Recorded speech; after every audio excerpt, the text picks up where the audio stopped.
Well, folks, weather is occurring in California, and the liberals are pretty ticked off about it, and they blame you and I for our affinity for reliable energy sources like fossil fuels. Montecito is under complete evacuation, the entire town. This is the 5-year anniversary from the fire and mudslides that killed so many people and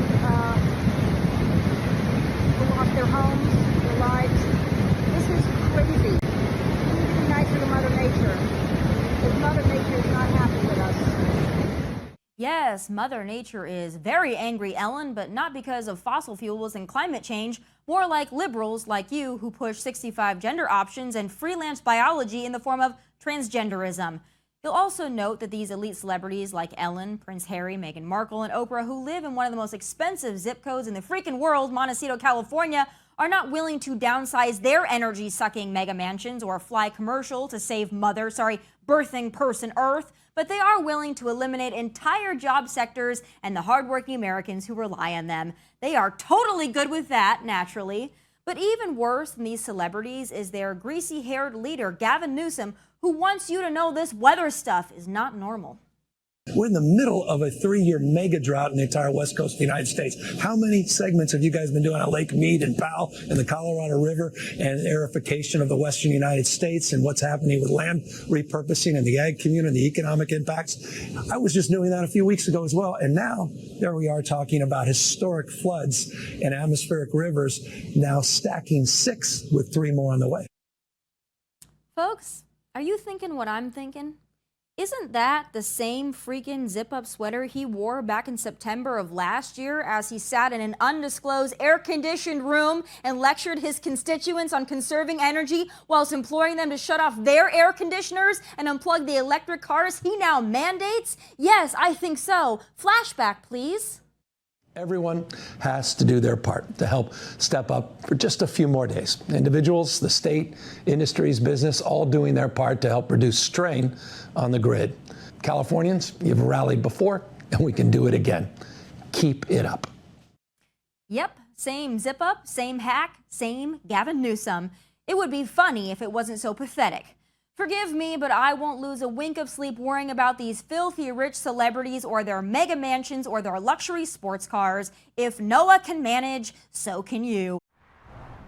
No, that Social Security is going to be insolvent in 2035. It is not going to be. That is not true. That is actually not true. No, it's actually not true. Now, Joy, it's actually not true. It's actually not true. But it's actually not true. The financial community. That's actually not true. But what I think also is going on, no matter what the truth of it is, Whoopi, they will spin it, Bubblehead and Marjorie Taylor and that crowd, Matt Gaetz. You think they're not going to spin this, that it's just as bad as Trump? And so the lie gets out there, people believe it, just like that Donaldson person, whatever his name is. Byron. What's his name? Byron Donalds. I saw him also. He was at the fight on the floor too, wasn't he? He was nominated for speaker a number of times. By 2 people. Yeah. He's the new darling. In one of the 15 rounds. But I mean, what I'm just saying is that the lie. Oh, my next guest is and always will be a thorn in the side of the leftists, the liberals, the green hairs with nothing better to do than attack a successful black Republican with a backbone and an affinity for freedom. But if you think that'll stop him, you don't know Congressman Byron Donalds, who joins me now. Congressman, I have to start out with that clip with Joy Behar because I'm sure that you've seen it. I mean, she doesn't get your name right. She proceeds to then attack you even though she clearly doesn't even know who you are. When you saw that, what was your first reaction? Actually, this is the first time I saw it. I haven't seen it. Been a little busy. Not really concerned about Joy Behar. Although I will tell the ladies at The View, just give me time. I would love to come on and set the record straight and help them out. But that being said, what I've always found is that, for Black conservatives, we always get attacked this way because we're narrative busters. We actually believe in the principles of economic liberty, political liberty, religious liberty. We've seen the tide of history, how that only empowers people. We don't believe in a growing government, in a massive government. We believe in one that does its job and does no more. And so when you push back on that, as a Black man in America, there's a lot of people on the Democrat side of the aisle that get upset because the truth is Democrats can't win elections without Black voters. So I am, a problem for them. And so many of my colleagues who are conservative and also Black, we're a problem for them. So that's why they get this upset when one of us decides to step up and lead. I would love to see you on The View, by the way. Take it from someone who has been on The View and has sat next to Joy Behar on one occasion. I would absolutely love to see you. I'm going to put that into the universe because I would love to watch you demolish them, but with such class and such grace as you always do. I also got to say, Congressman, I give you a ton of credit because there are not a lot of Republicans that are willing to walk into the lion's den as you do consistently and repeatedly. And you're right, you are busting the narrative, whether those individuals, those hosts, those networks respect you or not. You are gaining respect of a lot of their viewers, whether they want to admit it or not. It's a slow process of wearing away that liberalism disease, and you're doing it. But Congressman, I want to turn now to some of the things going on because you guys have had a busy couple of weeks, but especially this week because you guys are hitting the floor running, so to speak. I want to talk first about what happened last night because I saw you tweeting about it. But the Democrats, when you guys put up, the bill to make sure that infants that survived abortion would be given care, the Democrats were adamantly opposed to that. Now, even for someone who is pro-choice, that seems incredibly extreme to me. I think I totally agree with you. And it's important for the American people to see this. Listen, abortion is the most personal, gut-wrenching decision that any woman makes. It's a hard decision. Everybody acknowledges that. But if there is a child that is born, that child should be protected. I don't even know why that's partisan. That's just common sense. And so for the Democrats to decide to put their foot in the ground and be opposed to giving a child born health care to make sure that they have the ability to survive and live, I find to be outrageous, but it's also indicative of, frankly, how nasty the politics of abortion has become. Certainly. And, the pro-life side gets a lot of grief for being radical, for not believing in common sense and being too ideologically stiff in their beliefs. But when you look at the radicalism on that side, that's far worse in my opinion. I'm somebody who goes a little bit more on the pro-choice side of that issue. Next thing I want to talk to you about, though, because I'm very, very intrigued by it, is Matt Gaetz and what he said about those January 6th tapes, those 14,000 hours that he wants to release for us to really be able to see what happened on January 6th. What do you think the American people are going to find out from all that? Look, first of all, I agree with my colleague. They should be released. It shouldn't be a thing where this information is just held and frankly, just released for political purposes, because that's what the January 6th committee did. They were releasing that stuff for political purposes. They were not using it to investigate. They were not using it to hold people accountable. To be frank, I don't know what we'll see, but I think that transparency is the best thing overall. So it should be released, especially when the Democrats were using it to fill their own political narratives that they wanted to create. And I just think that's wrong.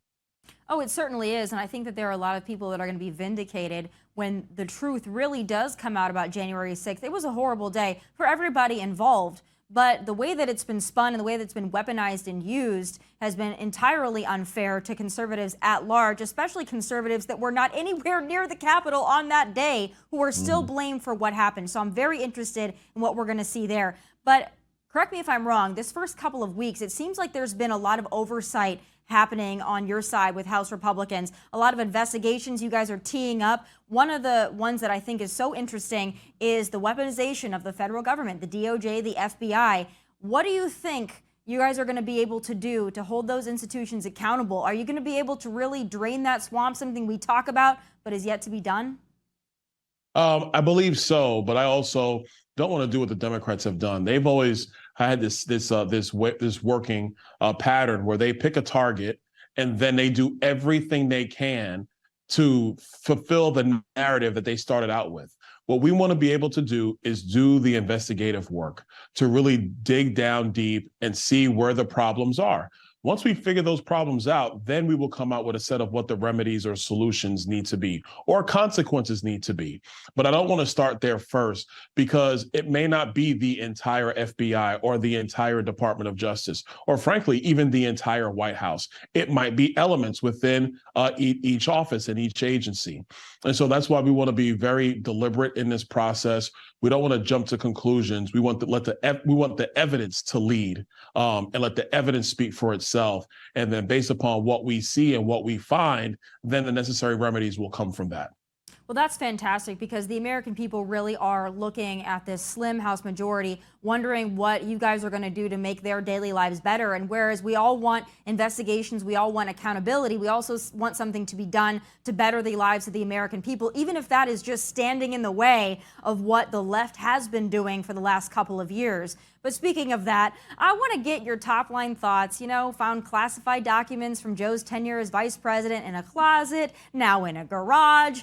What, if anything, can you guys do to maybe look into that a little bit? There was a lot made about the classified documents that Donald Trump supposedly had at Mar-a-Lago, you know, shuffling through Melania's underwear drawer looking for things. Do you think that there's a possibility that anyone's going to shuffle through Jill Biden's underwear drawer anytime soon? That seems to be highly doubtful. Actually, what just came out is that Merrick Garland has now announced a special counsel. So now there's going to be a special counsel that's going to investigate this.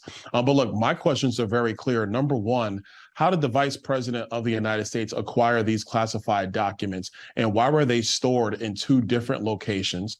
That's number one. Number two, what took the National Archives so long to realize that these documents were missing? I mean, we're talking about 6 years later. What took them so long? Number three, how come this was hidden from the American people? Because I remember the second the story came out that there were documents at Mar-a-Lago, it was wall-to-wall coverage for 2 months. The FBI was sent in to raid the place as if Donald Trump was Tony Montana. So I want to understand, like, what's going on? And how come we have essentially a two-tier justice system depending on your political party? I think that part is the one that's even more concerning than the other two. And it's important for the American people to understand this. There is only one set of citizens who have the ability to declassify documents. Those are presidents of the United States. Joe Biden may be president today, but when he came in possession of these documents, he was not a president of the United States. So this is, in my interpretation, in some respects, the same violation of the Espionage Act as it was when Hillary Clinton had documents on a secret server that nobody knew about. And then, oh, by the way, she used bleach bit to clean them. So this is the issues that needs to get addressed. I'm actually happy a special counsel's been announced, but the House of Representatives is going to have to get into this as well. Yeah, because I fear that it's all going to be smoke and mirrors and a dog and pony show. They've been investigating Hunter Biden for how many years now, and we still aren't to the bottom of that. So thank you for everything that you guys are doing. You know, last week was incredibly frustrating for a lot of us conservatives, given everything that was going on with that speaker race. And I was very happy to see your name thrown out. And I hope that someday that gavel is yours or even something bigger. But thank you for everything you guys have done this week, restoring our faith and confidence in what you guys are doing and why we sent you there. And thank you, as always, for spending so much time with me. And I hope to see you on The View very, very soon. Listen, anytime. Thanks, Tommy. And hey, ladies at The View, the offer's out there, accept. Oh, I love to see it. Thank you so much, Congressman.